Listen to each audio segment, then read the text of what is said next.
Hey guys, it's Bro You Whack, and the iconic Genji I Need Healing memes are going to be coming to an end in Season 9 because both tanks and DPS heroes are going to be able to self-heal. Let's just jump right into it because that's a massive bombshell to start the video off. Changing two roles to have a passive ability that support heroes have had for the past year and a half and that Mercy has had ever since day one? Yeah, and that's coming from the man Aaron Keller himself in the recent director's take, and we're going to read it together. Now, while we will talk about the other things that Aaron Keller wrote in this blog post, I want to skip ahead to the middle of the third to last paragraph where it states, in Season 9, both tank and damage heroes will get a modified, tuned down version of the support self-healing passive. The goal with this is that it should take some of the pressure off support players to keep everyone alive, since individual players now have more control over their own health pool. And just to alleviate any sort of questions, unless Aaron Keller decides last second to pull this change before Season 9 comes out, it seems like this is going to be set in stone. Like, this is 100% going to be the reality of what damage and tank heroes are going to be like in Overwatch 2 come Season 9. Now, right away, I want to ask you guys, how do you feel about tank and damage heroes being able to passively self-heal similarly to how support heroes have been able to for the past year and a half? Because everyone's going to have an opinion on this. Both tank and damage heroes are obviously, but support heroes are also going to feel some type of way about this. Either they're going to feel even more useless, or they're going to be happy because no longer do they have to babysit the crying Genji that's begging for heals and bouncing all around that won't stay in line of sight. No longer, if you play Mercy or Ana, are you going to be playing babysitting simulated in Overwatch 2, or at least to the full extent of how it was before Season 9. And I'm sure before people give it an opinion, they're probably going to be asking, okay, well, how fast do tank and damage heroes self-heal? And when does the passive heal activate? And Aaron Keller in the blog post did not specify any sort of detail of this new role passive for tank and damage heroes. They didn't give any number, they didn't list any time, none of that. The only words that they said is a modified, tuned down version of the support self-healing passive. So I'm gonna run with that wording and craft my own theory. As of right now, the role passive for support heroes works like this. After 2 seconds of not receiving damage, you start to recover 15 health per second. So if I just had to guess based on my own theory of what I think a tuned down version of what tank and damage heroes would get, is that after not receiving damage for, say, 5 seconds, you would start to heal for 5 health per second. And just to show you how slow and not much heals you can get from that, let's just do it in real time. All right, so I'm taking damage and I stop. 1,000, 2, 1,000, 3, 1,000, 4, 1,000, 5, 1,000, 1,000, 2, 1,000, 3, 1,000, 4, 1,000, 5, 1,000. In 10 seconds, I gained 25 health, which isn't a lot. But again, it's just a theory, a game theory. Rest in peace, game theory, Matt.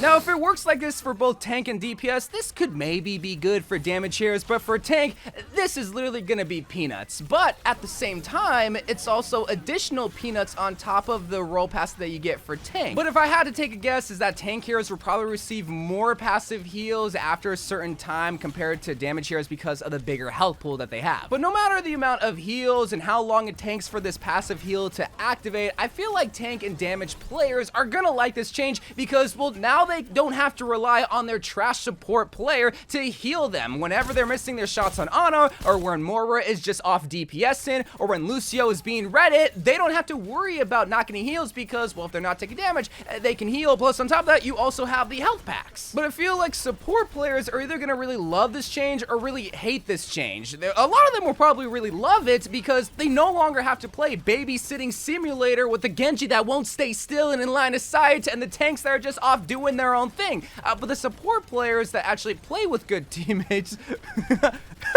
all three of the support players that have good teammates aren't gonna really maybe like this because they feel a lot more useless because, well, why am I on the field if they can self-heal? If they're not taking a lot of damage, what am I supposed to do? You know, I feel like that's the only negative outcome out of this, is that support players just have less of a place in Overwatch 2 to quote-unquote do their job. Even though it's not their only job to heal their teammates, it's their biggest job. But at that point, I would just have to say it all kind of depends on how fast and how much heals tank tank and damage get from this passive role that they now get. If they're getting like 25 health per second, then yeah, support players are completely useless. But if they're only getting 5, like I mentioned before, there's still a big place for support players, because this is really only to allow for more aggressive attacks and for aggressive pushes, and not having to wait for the dead support to respawn and get back. I just feel like with this change coming to Season 9, it will encourage a lot more individual play rather than team play, which is unfortunate because, well, that's what's so magical about Overwatch, is the team organized aspect. But it's even more unfortunate once you start to realize about the flank heroes such as like Doomfist or Hammond and Genji that are just gonna think they can be their own one-man army and go to the enemy back line and not have to worry about staying in line of sight because they can now self-heal.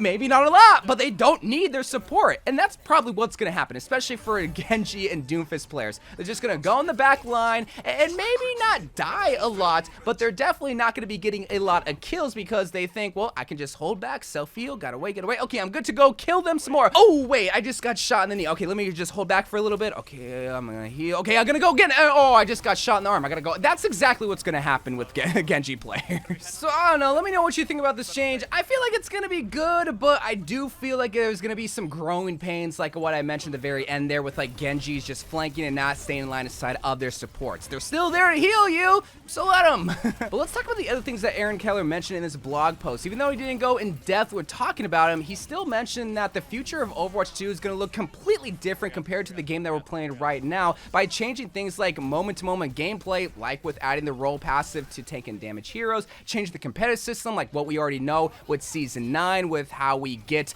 our new rank, but more importantly, possibly things like a map voting system could be in the works in the next year or two. That was mentioned, and a lot of people have been begging for that because they hate playing push for some reason. I actually kind of enjoy push, but it's good to know that they're at least discussing the things that us, the community, have been wanting for such a long time, like a map voting system, because that has been in so many video games, but not Overwatch, surprisingly, for 7 years. I don't know, I find that kind of weird that we're still randomly getting maps. But other changes that they're talking about possibly implementing in the future are things like party frames. These are the on-screen player health indicators that they use in PvE that they're talking about possibly bringing into PvP because it could help you, well, play the game better. Along with improvements to backfilling and also changes to the scoreboard, which they're constantly changing, which I really appreciate, and also ways to mitigate spawn camming. Widowmakers, I know you are begging for changes to spawn camming because those tracers and sombras are harassing you. But the final thing that they talked about that I'm glad that they're only talking about and not actually bringing